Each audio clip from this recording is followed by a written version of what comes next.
आमदार आमशा पाडवी यांचे समर्थन करण्यासाठी व त्यांच्यावर लावण्यात आलेल्या आरोपाचे खंडन करण्यासाठी आज अक्कलकोव्यामध्ये भव्य मोर्चा आयोजित करण्यात आला होता।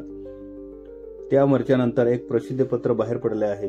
त्या प्रसिद्धीपत्रामध्ये म्हटलं आहे, जनतेने नाकारलेल्या लोकांनी आमदार आमशादादा पाडवी यांना बदनाम करण्याचा हा कुटील डाव आहे। महाराष्ट्राच्या विधानसभेच्या निवडणुकीत लोकशाहीच्या दरबारात ज्यांना जनतेने एक वेळा नव्हे तर 2 वेळा नाकारले, त्यांनी शेगडीच्या माध्यमातून आदिवासी समाज बांधवामध्ये आग लावण्याचा प्रयत्न केला आहे।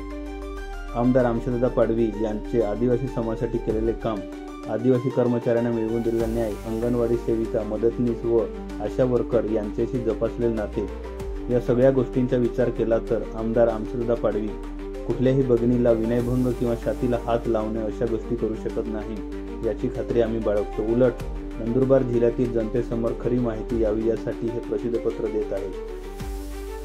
आमदार आमशादादा पाडवी यांच्या विजयानंतर शेगडीचे हितचिंतक आमदार आमशा पाडवी यांची प्रतिमा मलिन करण्याचा कुटील डाव आखत होते आणि त्याचाच एक भाग म्हणून सोऱ्यापाड्याची ही घटना आहे।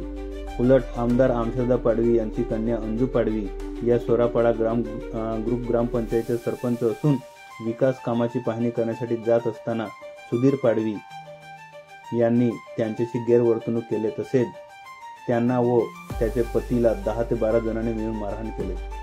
अत्यंत घाणेरड्या शब्दाचा वापर करून महिला प्रतिनिधीचा विनयभंग केला व तिला देखील जबर मारहाण केली। ही माहिती आमदार आमशादादा पाडवी यांना कळल्यानंतर त्यांनी घटनास्थळी धाव घेतली व त्या अगोदर काही जण तेथे पोहोचले होते। त्यांनी आरोपीची तावडीतून सरपंच अंजू पाडवी व तिच्या पतीला सोडवले व त्याच वेळी पोलीस सुद्धा उपस्थित झाल्याने तिथे शांतता झाली। आमदार आमशादादा पाडवी यांनी कोणालाही मारहाण अथवा शिवीगाळी केलेली नाही। ज्या भगिनींनी केस केली त्या भगिनीशी ब्रो सुद्धा आमशादादा बोलले नाही।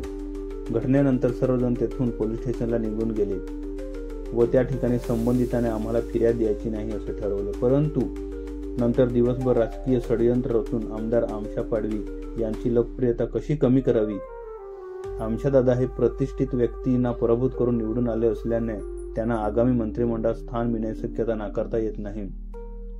प्रसंगी आपल्या कुटुंबाचं मंत्रिपद जाईल या भीतीने हे षडयंत्र रचण्यात आले आणि आमदार आमशादादा पाडवी यांना बदनाम करण्याचा प्रयत्न झाला। घटनेमध्ये आपसात मारहाण झाल्याचा व्हिडिओ आपण पाहिला असेल, परंतु हा आमदार आमशादादा पाडवी याने सदर भगिनीशी वाद घालताना अथवा भगिनीला मारहाण करताना अथवा त्या भगिनीचा विनयभंग करतानाचा कुठलाही व्हिडिओ आपण बघितलेला नाही। जर आमदार आमशादादा पाडवी यांनी भगिनीला मारहाण केली असती अथवा विनयभंग केला असता तर जनतेने नाकारलेल्या लोकांनी तो व्हिडिओ सुद्धा व्हायरल करून कुटील डाव रचण्याची संधी सोडली नसती। आमदार आमशादादा पाडवी यांनी आजपर्यंत दुर्गम अतिदुर्गम भागात राहणाऱ्या आदिवासी समाजाला, खास करून महिलांना न्याय मिळवून देण्यासाठी लढा दिला। आदिवासी समाजासाठी मोर्चे, रास्ता रोको आंदोलन करून स्वतःवर गुन्हे दाखल करून घेतले आहे। उलट त्याची मुलगी सरपंच अंजू पाडवी यांना मारहाण केलेल्या असताना किंवा आपल्या मुलीला मारहाण होत आहे हे कळल्यानंतर कोणताही बाप तिथे जाणार नाही, हा सुद्धा मी समाजाला प्रश्न विचारू इच्छितो। आमदारकीच्या पदापेक्षा मोठे रक्ताचे नाते असते आणि त्याचे भान आमदार आमशादादा पाडवी यांनी ठेवले, त्याबद्दल आम्ही आमदार आमशादादा पाडवी यांचे आभार मानतो। निवडणुका येत जात राहील, आम्ही भविष्यामध्ये पुन्हा नशीब आजमावू शकतो, परंतु हे कुटील राजकारण जिल्ह्यात कोणीही करू नये व आपल्या राजकीय स्वार्थासाठी आदिवासी समाजाला बदनाम करण्याचा प्रयत्न करू नये अशी अपेक्षा करतो व थांबतो। या प्रसिद्धी पत्रकामध्ये विनोद जात्र्या वळवी, माजी युवासेना जिल्हा प्रमुख नंदुरबार जिल्हा आणि सुनीता पाडवी जिल्हा प्रमुख महिला आघाडी युवा सेना नंदुरबार यांच्या स्वाक्षरीने प्रसिद्ध करण्यात आले आहे।